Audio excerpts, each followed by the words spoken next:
మరొకసారి ప్రభు వాక్యం చెంతకు వస్తాం. మరి మధ్యాహ్నమేమో గ్రేస్ సిస్టర్ ఏమన్నారంటే 4:30కి మనం ముగించుకుందాం అన్నారు. తర్వాత మరి మీరు కూడా టీ తాగేసినారు. ఇంకా అయితే టీతో బిస్కెట్స్ లేవు కదా, కాబట్టి ఇప్పుడు మీకు బిస్కెట్స్ ఇస్తా అంతే.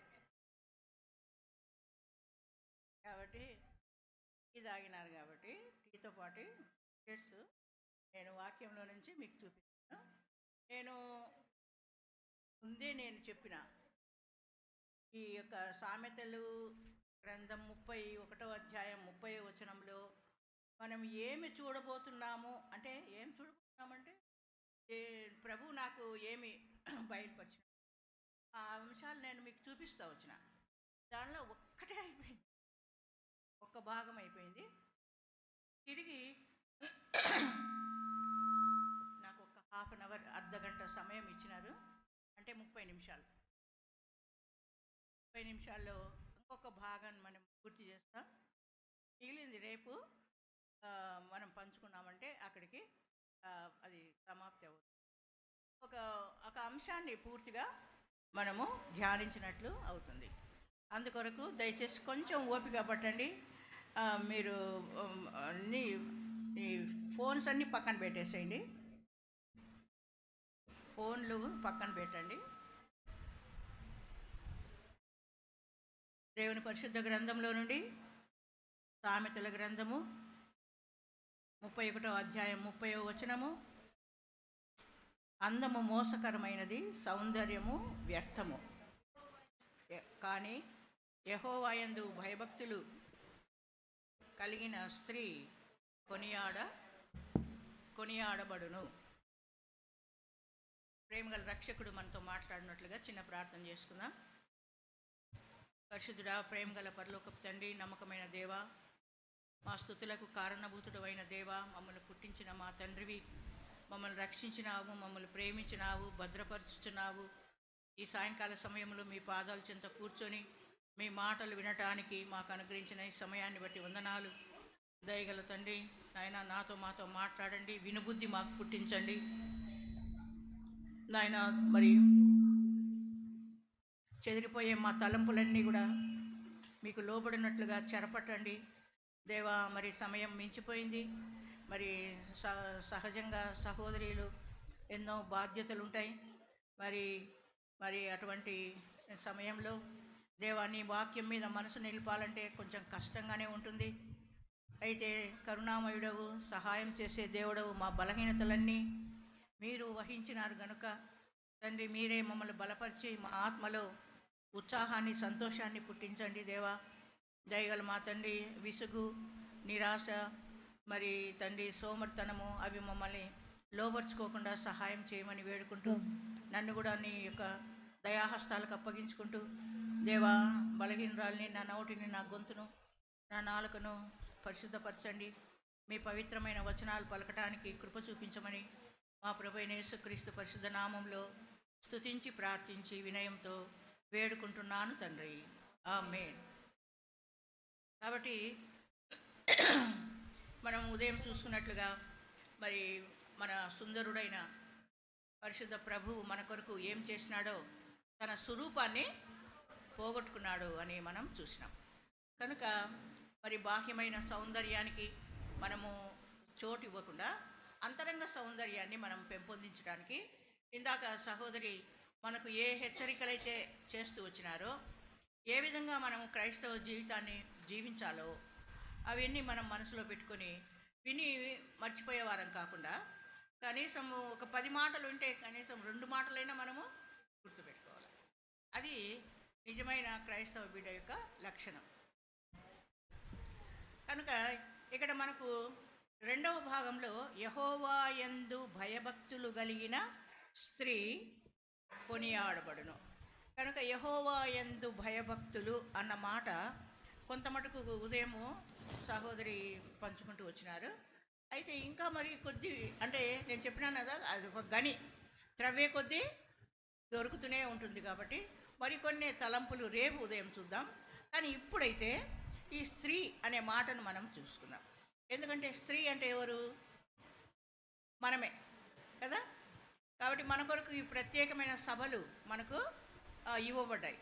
ఒక ఒక సంఘము ఒక సమయాన్ని ప్రార్థనాపూర్వకంగా నియమించి మరి ఎంతో ఓపికతో ప్రార్థనలో కనిపెట్టి ఎంతో ధనాన్ని ఖర్చు చేసి ఈ కూడికలు మన కొరకు ఏర్పాటు చేసినారు. అది అంటే అంత సులభంగా రాదు అది కదమ్మా. కనుక దీనికి వెనక ఎంతో క్రయం చెల్లించినారు. కనుక దానికైనా మనం విలువ ఇవ్వాలి, అవునా కదా. మరి ఇలాగా సమకూర్చబడ్డానికి మన వెనక ఎంతో ప్రార్థన ఉంది, ఎంతో సమర్పణ ఉంది, మరి ఎంతో ఖర్చు ఉంది. కనుక మనము దాని కొరకు అయినా మనం ఏం చేయాలంటే ప్రభు సన్నిధిలో కొంత ఓపికతో మనం కనిపెట్టుకుందాం. ఇక్కడ యెహోవా యందు భయభక్తులు కలిగిన స్త్రీ అన్నప్పుడు మొట్టమొదట మనము ఆ స్త్రీని ఎవరిగా చూసినామమ్మా? 1వ వచనంలో తల్లిగా మనం చూసినాం. మనం ఇక్కడ మామూలు క్రమం ఏంటంటే ఒక స్త్రీ భార్య అవుతుంది ఒక వ్యక్తికి, ఆ తర్వాత తల్లి అవుతుంది. కానీ ఇక్కడ మనము ఈ వచనాల ప్రకారము 1వ వచనంలో చెప్పబడినట్లు ఒక తల్లిని మనం చూద్దాం, 10వ వచనంలో చెప్పబడినట్టు ఒక భార్యను మనము చూద్దాం. ఆ తర్వాత మరి ఈ హాఫ్ అన్ అవర్లో మరి ఎంతమందిని చూడగలుగుతామో అంతమందినే మనం చూద్దాం. మొట్టమొదట తల్లి అనే మాటను మనం చూస్తే, తల్లి కావడం అనేది ఒక గొప్ప ధన్యత కదమ్మా. ప్రతి స్త్రీ వివాహమైన తర్వాత తల్లి కావాలని కోరుకుంటుంది, అమ్మ అని అనిపించుకోవాలని కోరుకుంటుంది. పరిశుద్ధ గ్రంథంలో మనం కొంతమందిని చూస్తే వాళ్ళు కొంతకాలము సంతులేని వారుగా కనపడ్డా కూడా దేవుడు వారందరినీ కనికరించినాడు. షారాను కనికరించినాడు, అలాగే రిబ్కాను కనికరించినాడు, హన్నాను కనికరించినాడు, మానోహ భార్యను కనికరించినాడు, ఎలిజబెత్ను కనికరించినాడు. ఇలాగా మరి ఎవరు వీళ్ళంతా? ఎక్కడున్నారు స్త్రీలు? మన సంఘంలో ఉన్నారా? పరిశుద్ధ గ్రంథంలో ఉండే స్త్రీలే. నేను ఇంకా వేరే వాళ్ళని ఎవరిని చెప్పను. పరిశుద్ధ గ్రంథంలో ఉన్న స్త్రీలే. వీళ్ళందరూ కూడా కొంతకాలము సంతు లేకుండా, అంటే ఒక మాట పరిశుద్ధ గ్రంథంలో ఉంది గుడ్రాలు అనే పేరు, కానీ ఆ పేరు ఎందుకో అది సహజమైన పదమేనా కూడా అది వినడానికి మనకు కొంచెం బాధాకరంగా ఉంటుంది. కనుక మరి సంతు లేని స్త్రీ అనే మాట నేను పలుకుతున్నాను అన్నమాట. సంతు లేకుండా చేసినాడు ఆయనే. మనం హన్నా విషయంలో మనం చూస్తాం, ఆమె గర్భద్వారం మూసేసినాడు, మళ్ళీ గర్భద్వారము తెరిచినాడు. కాబట్టి ఆయనకు అధికారం ఉంది, తీసేదానికి అధికారం ఉంది, మూసేదానికి అధికారం ఉంది. ఆయన సర్వాధికారం కలిగిన దేవుడు. పరలోకమందు భూమి మీద ఆయనకు సర్వాధికారం ఇవ్వబడిందని ఆయనే స్వయంగా చెప్పినాడు. కనుక మరి ఈ ఎవరినైతే మనము ఈ దినాన మనం చూస్తామో ఈ సమయంలో వారందరి పేర్లు మీరు బాగా గుర్తుపెట్టుకోండి, వాళ్ళని గురించి మీరు ధ్యానించండి. కనుక ఇక్కడ తల్లి అని అంటూనే తల్లిగా ఆమెకు ఎక్కువ బాధ్యత ఉంటుందని మనకు తెలుసు. కొంతమంది ఆ తల్లి యొక్క పోర్షన్ అంటే తన యొక్క బాధ్యత ఏమిటో సంపూర్ణంగా తెలియని వారుగా ఉంటారు. కొంత మటుకు బాధ్యత నెరవేర్చి కొంత మటుకు వదిలిపెట్టేవారుగా ఉంటారు. కనుక మనము సంపూర్ణమైన తల్లులుగా మనం కనబడాలంటే నేను ఎక్కువ అంటే చూపించాను, 2 స్త్రీలను చూపిస్తాను, వాళ్ళని బట్టి వాళ్ళు ఎవరిలాగా ఉండాలో మనము నిర్ణయించుకుందాం. 2 తల్లులను మనం చూస్తే హన్నా అనే ఒక తల్లిని మనం చూస్తాం. హన్నా ఎక్కడ కనిపిస్తుంది మనకు? సమూయేలు గ్రంథంలో కనిపిస్తుంది. మొదటి గ్రంథము 1వ అధ్యాయంలో కనిపిస్తుంది, 2వ అధ్యాయంలో కూడా కనిపిస్తుంది.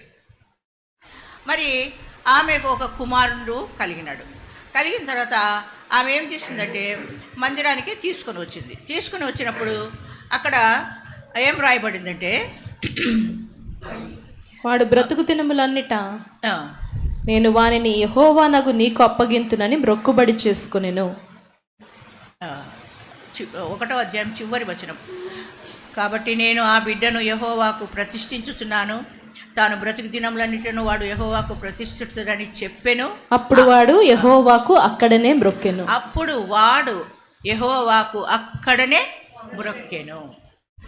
కాబట్టి ఆ చిన్న బిడ్డ యెహోవా మందిరంలోనికి వచ్చినప్పుడు యెహోవా ఎదుట ఆ బిడ్డ మొక్కుతున్నాడు. ఈ మ్రొక్కటం అనే ఈ పదము మామూలుగా ఏం చెప్తారంటే వర్షిప్, అంటే ఆరాధించటం. దేవాది దేవుణ్ణి ఆ చిన్న బిడ్డ తెలిసి తెలియని వయసులో ఆరాధించడం అనేది మనం చూస్తున్నాం. మరి ఆ చిన్న బిడ్డకి ఏం తెలుసు? ఆ దేవుని యొక్క పరాక్రమం తెలుసా? దేవుడు తనను సృష్టించినాడని తెలుసా? దేవుడు తనకు సమస్తము ధారాళంగా దయచేసినాడని తెలుసా? మరి తిరిగి నేను ఈ లోకాన్ని వదిలిపెడితే దేవుని దగ్గరికి వెళ్ళాలని తెలుసా? ఏం తెలుసో ఏం తెలియదో కానీ వాడు ఏం చేసినాడనేది మనం చూస్తున్నాం. వాడు అక్కడనే దేవునికి మురక్కినట్లుగా మనం చూస్తున్నాం. కాబట్టి ఆ చిన్న బిడ్డకు దాన్ని నేర్పించింది ఎవరు? లోకంలో అందరూ చెప్పేది ఏంటంటే బిడ్డలకు మొదటి గురువు ఎవరు? తల్లి. ఏది నేర్పించినా కూడా తల్లే మొదట నేర్పిస్తుంది. కాబట్టి ఆ తల్లి హన్న తన కుమారునికి ఆ విధంగా నేర్పిస్తూ వచ్చింది. కనుకనే దేవుని మందిరంలోనికి వచ్చినప్పుడు ఆ బిడ్డ సాగిలపడినట్టు మురక్కినట్లుగా మనం చూస్తాం. కనుక మనము మన బిడ్డలకు ఏం నేర్పిస్తున్నాం? దేవుని సన్నిధిలో ఎలాగ ప్రవర్తించాలా, దేవుని సన్నిధిలో ఎలాగ మనము చెయ్యాలా అనేది బాల్యంలో నుండే మనం నేర్పించాలా. మనం ఏమనుకుంటామంటే ఇప్పుడే ఏమొస్తుందిలే వాళ్ళకి, ఇంకా కొంచెం పెద్ద అయిన తర్వాత నేర్పిస్తాం. లేకపోతే మనం ఏంటి నేర్పించేది? సండే స్కూల్ టీచర్స్ ఉన్నారు, వాళ్ళు నేర్పిస్తారులే అని మనము కొంత అలసత్వం చూపిస్తాం. కానీ మనం ఏం చేయాలంటే మన బాధ్యత మనం నేర్పించాలా. వాళ్ళు నేర్చుకున్నా నేర్చుకోకపోయినా బాలుడు నడవలసిన త్రోవానికి నేర్పుము, పెద్దవాడైనప్పుడు వాడు దానిలో నుండి తొలగిపోడు. మనం నేర్పించాలి అంతే. మనకు మనమే తీర్మానం చేసుకోకూడదు, వీళ్ళకి రాదు, వీళ్ళు నేర్చుకోరు, వాళ్ళెక్కడనే కొంతమంది నిరాశగా చెప్పు వాడెక్కడ నేర్చుకుంటాడు అక్క అంటుంటారు. అలాగా మనము ఉండకూడదు. ఇది ఒక తల్లి లక్షణాలలో ఒకరిని మనం ఇక్కడ చూసినాం. ఇంకొక తల్లిని మనం చూస్తే దినవృత్తాంతముల గ్రంథంలో 2వ దినవృత్తాంతముల గ్రంథం 22వ అధ్యాయం 3వ వచనం. ఎంత అంటే 2వ దినవృత్తాంతం 2 Chronicles chapter 22 థర్డ్ వర్స్. 2వ వచనం కూడా చదువుతాను. అహజ్యా ఏలన ఆరంభించినప్పుడు 42 ఏళ్ల వాడై యెరూషలేములో 1 సంవత్సరము ఏలెను. అతని తల్లి ఒమ్రీ కుమార్తె, ఆమె పేరు అతల్య. దుర్మార్గముగా ప్రవర్తించుటకు అతని తల్లి అతనికి నేర్పుచూ వచ్చెను. అతని తల్లి అతనికి ఏం నేర్పిస్తూ వస్తుందమ్మా? దుర్మార్గంగా ప్రవర్తించడానికి నేర్పించిందట. ఇది చూడండి ఎంత భయంకరమైన విషయం కదా. ఒక తల్లి తన కుమారునికి దుర్మార్గంగా ప్రవర్తించడానికి నేర్పిస్తూ ఉంది. కాబట్టి మన మన మన దృష్టిలో కూడా కొంతమందిని మనం గమనించినప్పుడు వాళ్ళ మాటలు చాలా విచిత్రంగా ఉంటాయి. ఏమంటుంటారంటే ఏదైనా పిల్లలు కలహించి కొట్లాడి లోపలికి వచ్చినప్పుడు వాడు ఏడుస్తుంటే ఎందుకురా ఏడుస్తున్నావు అంటే వాడు చెప్తాడు, ఇట్లా మేము కొట్లాడుకున్నామంటే కొట్టకూడదా, నువ్వు కూడా 2 దెబ్బలు, నువ్వు కూడా 2 పీకి రాకూడదేం రాగా అని అంటారు.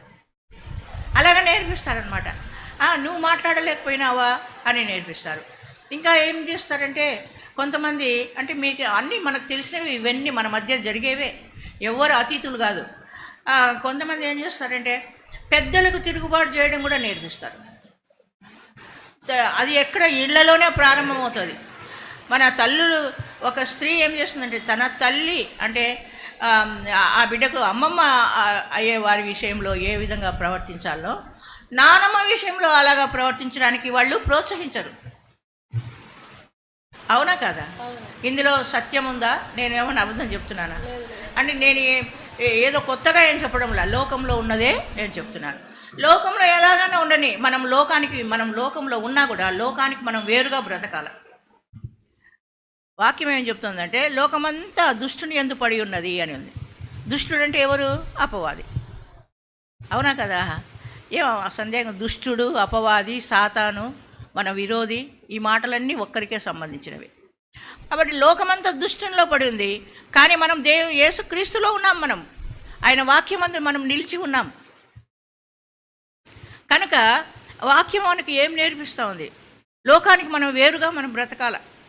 మన పిల్లలకు బాల్యం నుండి మనం నేర్పించాలా, ప్రార్థన చేయడం నేర్పించాలా, ఫ్యామిలీ ప్రేయర్లో కూర్చోవడం నేర్పించాలా, అల్లరి చేయకుండా ఉండడం నేర్పించాలా, ఒక దెబ్బ కొట్టాలా. ఒక దైవజనుడు చెప్పేవాడు, మీ పిల్లలు అల్లరి చేసినప్పుడు ఏడ్చేంత వరకు కొట్టండి, మళ్ళీ ఏడు పాపేంత వరకు కొట్టండి అన్నాడు. ఆయనకి ఎంతమంది పిల్లలు? 6 మంది పిల్లలు. ఆ దైవదాసునికి ఏడ్చేంత వరకు కొట్టాలంట. అంటే మరి వాళ్ళు దేవుని వాక్యంలో బోధించే వాళ్ళు ఊరికే చెప్తారా? ఏదైనా కక్షతో చెప్తారా? ఆ మాట చెప్పినప్పుడు నాకు కూడా ఆశ్చర్యం వేసింది. కాబట్టి మనం ఎంత ముద్దుగా చూస్తాం, అల్లాడిపోతాం. ఎవరైనా కొట్టినా కూడా తండ్రి కొడుతుంటే తల్లి వారించవచ్చు, కానీ అది ఆ బిడ్డలో మరి నిర్లక్ష్య వైఖరి రాకుండా చూసుకోవాలి మనం. కాబట్టి దండించడం అనేది, బెత్తం వాడని వాడు తండ్రి వాని బిడ్డకు ఏమవుతాడంట? విరోధి అవుతాడంట. కాబట్టి బెత్తం వాక్యంతోనే మనం పిల్లల్ని హెచ్చరించాలి, బాల్యం నుండి నేర్పించాలి వాక్యాన్ని. ఇప్పుడేం నేర్చుకుంటారులే, ఇప్పుడే ఎందుకులే, వాడి పుస్తకాలే ఎక్కువ, వాని హోంవర్కే ఎక్కువ, ఇలాంటి మాటలు మాట్లాడుతుంటారు. అంటే ఈ లౌకికమైన ఈ విద్యను ఎట్లా చేస్తున్నారంటే వాక్యానికంటే దేవుని సన్నిధి కంటే ఎక్కువగా చేస్తున్నారు. కాబట్టి యెహోవా ఆశీర్వాదం ఐశ్వర్యం ఇస్తుంది, నరుని కష్టం చేత అది అధికము కాజాలదు. కాబట్టి మనం ఎంత కష్టపడినా మందిరానికి రాకుండా చదువుకోనైనా పరీక్షలైనా, LKG పరీక్షలంట ప్రార్థన చేయాలంట.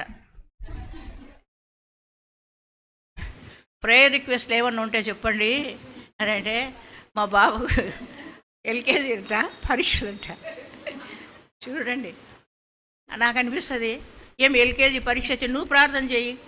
ఇంతమంది జూమ్లో కలిసి వస్తే అది 2 గంటల టైం కొనుక్కున్నాం మనం. ఆ టైంలో జూమ్లో మనం డబ్బు కట్టాలి కదమ్మా, ఊరికే రాదు అది మనకి. ఎట్లా మనం సంవత్సరాలు, నాకు 77 సంవత్సరాలు ఇచ్చినాడు, నేను ఏం చేసినానో నాకే తెలియదు, ఎట్లా జీవించినానో. ఇప్పుడు నాకు కళ్ళు వెలిగింపబడ్డాయి. అప్పుడు వీళ్ళంతా ఏమనుకుంటారంటే, యంగ్స్టర్స్ మాకు కూడా 70 వస్తే మేము అట్లా చేస్తాంలేండి ఆంటీ అని అంటే మేము భయభక్తులతోనే ఉన్నాం మేము. సరే, ఇప్పుడంటే దినాలు అట్లున్నాయి, మనల్ని ఆకర్షించేవి ఎక్కువగా ఉన్నాయి. మందిరానికి వచ్చినప్పుడు పెద్ద పెద్ద బైబిల్స్ ఉండేవి మాకు, వాటిని మొయ్యలేక ఇట్లా భుజాల మీద పెట్టుకొని పోయేవాళ్ళం. మందిరానికి, హాస్టల్ నుంచి మందిరానికి వెళ్ళేటప్పుడు ఇట్లా భుజం మీద పెట్టుకొని పోయేవాళ్ళం. ఇంత పెద్ద పెద్ద లావు బైబిల్స్ ఉండేవి. ఇప్పుడు మందిరానికి వస్తే యంగ్ గర్ల్స్ని అంతా నేను చూస్తూ ఉంటాను, అందరు బ్యాగ్ తగిలించుకుంటారు, ప్రతి వాళ్ళ చేతులు ఇట్లుంటుంది అన్నమాట. ప్రతి ఒక్కరి, మేము వెనక చైర్స్లో కూర్చుంటాం కదా, వస్తుంటారు 4-5 మంది యంగ్ గర్ల్స్ అంతా, హాస్టల్స్లో ఉన్నవాళ్ళు, చదువుకుంటున్న వాళ్ళు, కోచింగ్ తీసుకున్న వాళ్ళు, ప్రతి ఒక్కరి చేతిలో ఇది ఒక చేతిలో చిన్న బ్యాగ్. మరి దాంట్లో కూడా బైబిల్ ఉంటుందో లేదో, చిన్న బైబిల్ ఉంటుంది. చూడండి, అంటే మరి ఇవన్నీ మనం విమర్శించడానికి కాదు, కానీ మనము కనీసం మన పిల్లలకి మనం నేర్పించాలి. కాబట్టి దుర్మార్గంగా ప్రవర్తించడం నేర్పించడం ఎంత హేయమైన విషయం కదా, ఎంత అవమానకరమైన విషయం. ఒక స్త్రీ అయ్యుండి తన కుమారునికి దుర్మార్గంగా ప్రవర్తించడం నేర్పించింది. ఆ తర్వాత ఆ చరిత్ర చూస్తే అతను ఎట్లా ప్రవర్తించినాడు, తన ప్రజల్ని ఎలా పరిపాలించినాడని మనం చూస్తాం. అవంతా ముఖ్యం కాదు, కానీ ఇప్పుడు ఈ తల్లుల్ని ఇద్దరిని చూపించిన నేను. ఒక తల్లి ఎవరు? హన్న. ఏం నేర్పించింది మా తన బిడ్డకి? ఇప్పుడు మనం చూసింది చెప్పండి. దేవుని సన్నిధిలో మొక్కడం నేర్పించింది. అతల్య ఏం నేర్పించింది? దుర్మార్గంగా ప్రవర్తించడం నేర్పించింది. ఒక్కటి అయిపోయింది. ఇప్పుడు ఇంకా ఎంతమంది, ఎన్ని రకాలు ఉన్నారు స్త్రీలు? 6 ఉన్నారు. 6 గురించి చెప్తే ఎంత అవుతుంది? 6 పదులు 60, అంటే గంట. అమ్మో, గంట సేపు. ఇంకా నేను మిమ్మల్ని బాధ పెట్టను, ఒక్కటి మాత్రం చూసుకుందాంలేండి. ఎందుకంటే సిస్టర్ నా 4:30 అన్నారు, ఇప్పుడు ఎక్కువైపోయింది టైం. కాబట్టి ఇంకొకరిని మనం చూస్తాం. నెక్స్ట్ ఎవరమ్మా? పదవ వచనంలో గుణవతి అయిన భార్య. అంటే భార్యలంటే అందరి ఉద్దేశం ఏమిటంటే భార్యకి ఏం తెలియదని కదా. ఫస్ట్ ఎవరంటారు ఆ మాట? చెప్పండి. మీ భర్త ఇక్కడ ఎవరు లేరులే, మీ హస్బెండ్స్ ఎవరు లేరు, వినర్లేండి, చెప్పేసేయండి. లైవ్లో చూస్తున్నారా? అయినా మనం ఆడోళ్ళ వాక్యం ఏం వింటామని అనుకుంటాను. ఏం భయపడకండి మీరు, వాళ్ళకంత ఓపికలేమీ లేవు. కాబట్టి తల ఉంచుకొని చెప్పండి. కాబట్టి భార్యల్ని చాలా చులకనగా ఎంచేవాళ్ళు 99%. నీకేం తెలీదు, నోరు మూసుకొని ఇంట్లోకి పో అంటారు. నీకేమీ తెలీదు, నువ్వు నోరు మూసుకొని ఇంట్లోకి పో.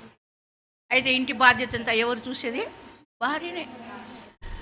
కనుక ఇంకా అవన్నీ లోకరీతిగా మనం మాట్లాడుకున్నామంటే మనం చాలా డిప్రెషన్లోకి వెళ్ళిపోతాం. ఏంటి ఇది మన పరిస్థితి అని. అయితే దేవుని వాక్యంలో మనం చూస్తాం. ఒక మరి భార్యగా శారా తన భర్తను ఏమని ఎంచిందంట? యజమానుడని ఎంచిందంట. కాబట్టి ప్రతి భార్య కూడా తన సత్ప్రవర్తన చేత మరి తన భర్తను రాబట్టుకోవచ్చు అని మనము చూస్తాం. కాబట్టి మరి శారా లాంటి భార్యలు మనము లోకంలో మనం చూస్తున్నాం. ముఖ్యంగా పరిశుద్ధుల జీవితాల్లో అటువంటి స్త్రీని మనం ఆ విధంగా ఉండాలా అని మన ఒక వాక్యం చెప్తోంది. చూడండి, పేతురు పత్రికరమ్మా,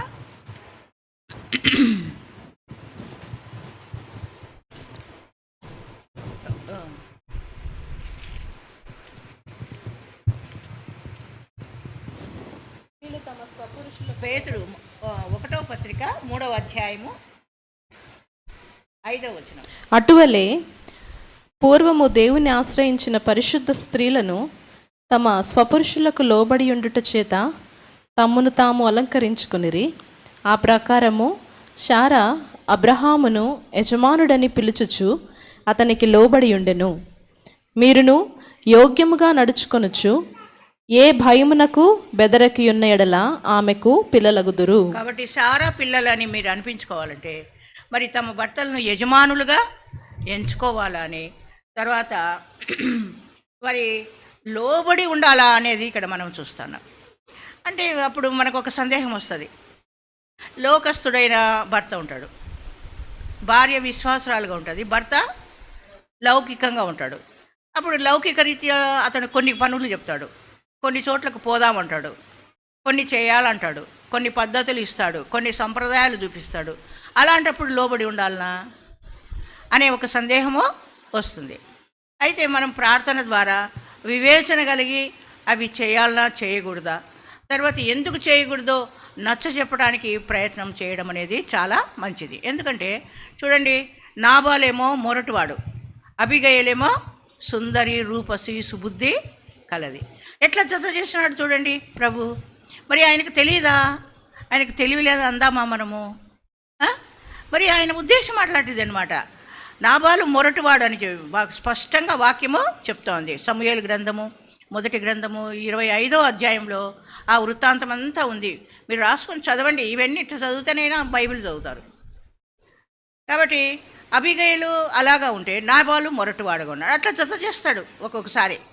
చేసినప్పుడు వాళ్ళని ఏం చేయాలంటే రాబట్టుకోవాలా, వాళ్ళని ప్రార్థన ద్వారా వాళ్ళని మార్చుకోవాలా, వాక్యం ద్వారా వాళ్ళని మార్చుకోవాలని భార్యలకు సూచింపబడుతూ ఉంది. ఒక సహోదరి మరి వారి భర్త మందిరానికి రాడు, ఏం ప్రార్థన అవన్నీ ఏం ఇంట్రెస్ట్ ఉండదు అనమాట ఆయనకి, క్రైస్తవులే. అయితే అమ్మాయి పిల్లలు వస్తారు, మేము ప్రార్థనలో ఎప్పుడు రక్షణ లేని వారి కొరకు మనము ఏదో గొప్ప గొప్ప మాటలు ఆక్రందనతో కేకలేస్తూ రోధిస్తూ అడగాల్సిన పనిలే. ప్రభువా ఈ బిడ్డను రక్షించు, అంతే చాలు. నిజంగా మన హృదయంలో ఆశ ఉందా, అది నెరవేరుస్తాడు. అట్లా సిస్టర్స్ భర్తలు కొంతమందికి రక్షణ లేని వారి గురించి మేము ప్రార్థన చేసేవాళ్ళం. ఫలానా ఆ బ్రదర్ని రక్షించు, ఆ సహోదరుని రక్షించు అంటే మొన్న అంటే దాదాపు ఒక 2 years ప్రార్థన చేసినాం. మొన్న చెప్తా ఉంది, ఎంత సంతోషంగా చెప్తా ఉందంటే, ఆంటీ అందరూ సంతోషించండి, ప్రభువును స్తుతించండి. మా భర్త మాతో పాటు ఫ్యామిలీ ప్రేయర్ కూర్చుంటున్నాడు. తర్వాత తానే మాకు గుర్తు చేస్తున్నాడు, ప్రేయర్ చేసుకుందామని అని ఆమె చెప్తా ఉంది. ఎంత సంతోషం ఆమె మాటల్లో ధ్వనిస్తూ ఉందో నేను చూశానమాట. కాబట్టి మరి మనం ఏమీ చేయలే, మనము ఏం మొక్కుబళ్ళు చెల్లించలే, ఏ ఉపవాసాలు చేయలే. ఏమన్నాము? ప్రభువా ఆ బిడ్డను రక్షించు అన్నాం. ఎందుకంటే రక్షింపబడ్డం అనేది దేవుని ఉద్దేశం. అందరూ అంతటా మారు మనసు పొందాలనేది అది దేవుని చిత్తం. ఆయన చిత్తానుసారంగా మనం ఏమి అడిగినా కూడా అది ఆయన వలన మనకు అనుగ్రహింపబడుతుంది. ఇది నమ్మాలా మీరు? ఇది ఎందుకు ఇది నమ్మాలా? ఇది ఏదో ఒక స్వర్ణకుమారి అనే ఒక సిస్టర్ చెప్పిందనో, ఒక ఉషా సిస్టర్ చెప్పిందనో, ఒక ప్రతిభ చెప్పిందనో, రేపటి దినము పాప స్వాతి ఎవరు నిలబడుతున్నారు, ఎవరు చెప్తున్నారు, దైవ సేవకురాలు చెప్తున్నారా అని కాదు. అది దేవుడు చెప్పినాడు. దేవాది దేవుడు ఆయన మరి ఆ మాట తప్పడానికి మానవుడు కాదు, ఆయన దేవుడు, ఆయన మాట సత్యం. కాబట్టి మనము కొంతమంది వ్యక్తుల గురించి మనం ప్రార్థన చేయడం నేర్చుకోవాలి. ప్రభువా రక్షించు, రక్షించు, నీ రక్షణలోనికి నడిపించు, నిన్ను తెలుసుకునేటట్టు చెయ్యి.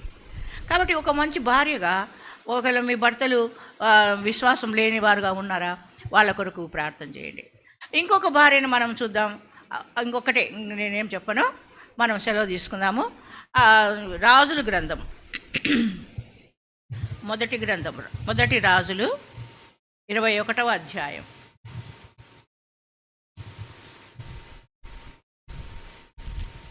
First Kings chapter 22.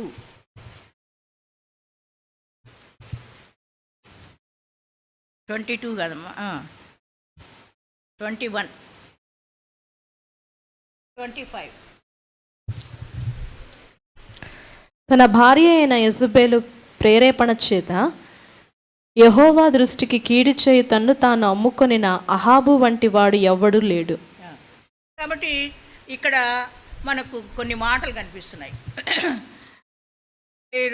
బాగా బైబిల్ చదివే వాళ్ళకే ఈ వృత్తాంతాలు అంటే ఈ సంగతులన్నీ అర్థమవుతాయి.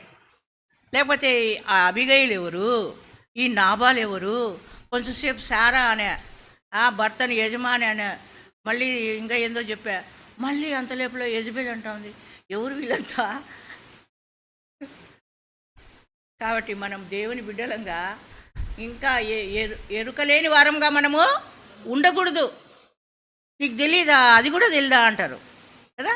చిన్న పిల్లలు కూడా మనల్ని ఏమంటారు, ఏదైనా తెలియకపోతే మనల్ని ఎగతాళి చేస్తారు. నీకు అది కూడా తెలీదా అని మళ్ళీ తీర్మానం ఏం చేస్తారంటే, నీకేం తెలియదు మమ్మీ అంటారు.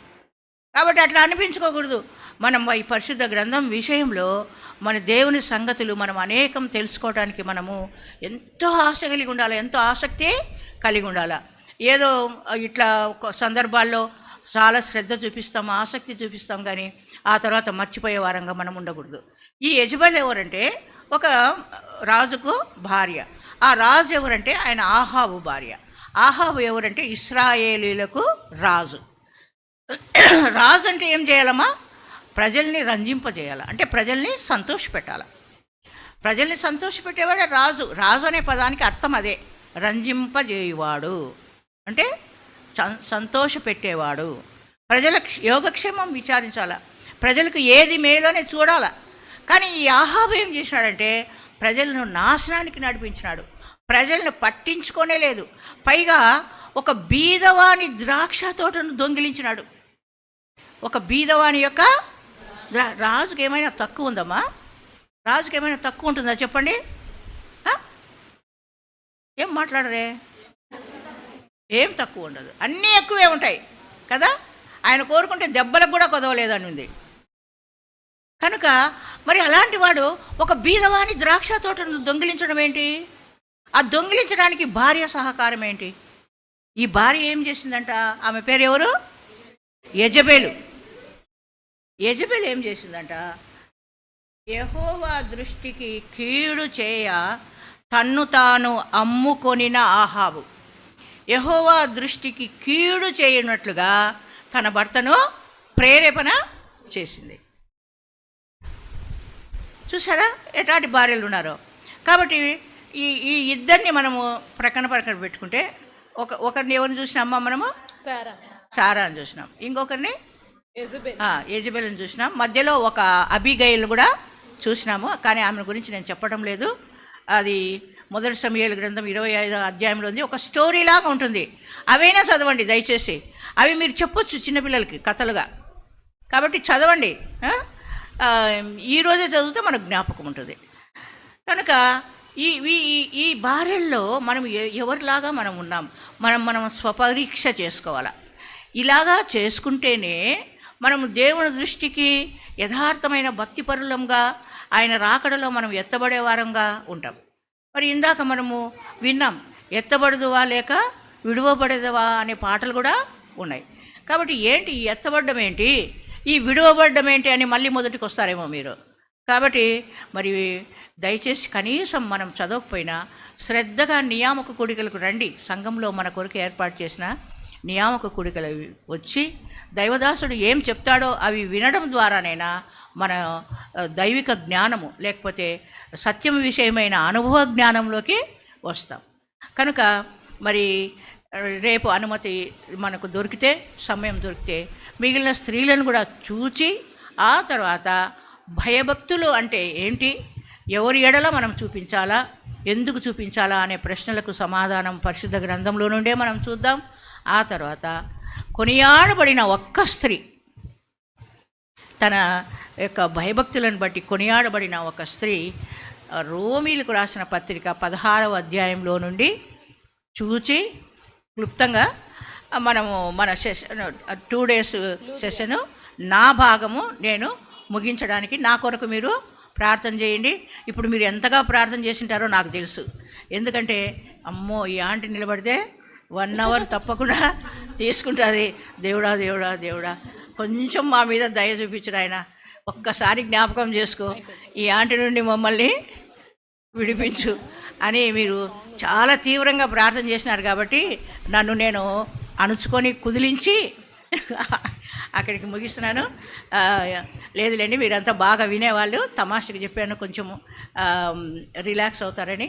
కాబట్టి ఈ విధంగా అంటే నేను చెప్పేవన్నీ ఎట్లుంటాయంటే కొన్ని అంశాలు మనము మననం చేసుకొని గుర్తు చేసుకొని మనల్ని మనము వాళ్ళతో సరిదూగగలమా, ఎట్లా ఉన్నామని మనం చూసుకోవడానికి సహకారంగా ఉంటుంది. కాబట్టి ఆ విధంగా ప్రభు నడిపించిన కొలది మీ మధ్యకు నేను ఈ వాక్య భాగాలు తీసుకొని వచ్చినాను.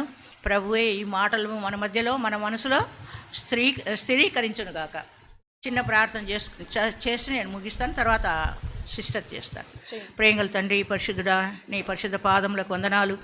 దయగల మా నాయన, మీ పాదాల చెంత కూర్చున్నప్పుడు మీరు మమ్మల్ని తృప్తిపరిచే దేవుడు, మాతో మాట్లాడిన మాటలన్నిటిని బట్టి వందనాలు నాయన. మరి తండ్రి, తిరిగి మేము నాయన మరి లోకంలో పనుల్లో బాధ్యతలతో బట్టి నాయన ఈ వాక్యాన్ని మర్చిపోకుండా నాయన మరి మననం చేసుకోవడానికి సహాయం చేయండి. నీ వాక్యమే మమ్మల్ని జీవింపజేసేది, శరీరము నిష్ప్రయోజనం దేవా నాయన, నీ వాక్యము నిరర్థకము కాదు అని మోషే కూడా సెలవిచ్చినాడు. గనుక నాయన మరి శరీరం కొరకు ఎంతో ప్రయాసపడతాం, ఎన్నో నాయన మరి తండ్రి బాధలు అనుభవిస్తాం తండ్రి. కానీ మరి ఈ వాక్యం విషయంలో మేము నిర్లక్ష్యం చూపిస్తాం. దేవా మాతో మాట్లాడండి, మాకు నేర్పించండి, మమ్మల్ని నడిపించండి. నీ కృపాహస్తాలకు అప్పగించుకుంటూ మా ప్రభు అయిన యేసుక్రీస్తు పరిశుద్ధ నామంలో ప్రార్థించి వేడుకుంటున్నాము తండ్రి, ఆమేన్. మంచిది. ఈరోజు మనం దేవుని వాక్యాల చేత బాగా మన హృదయాన్ని దేవుడు నింపుకున్నాం కదా. మరి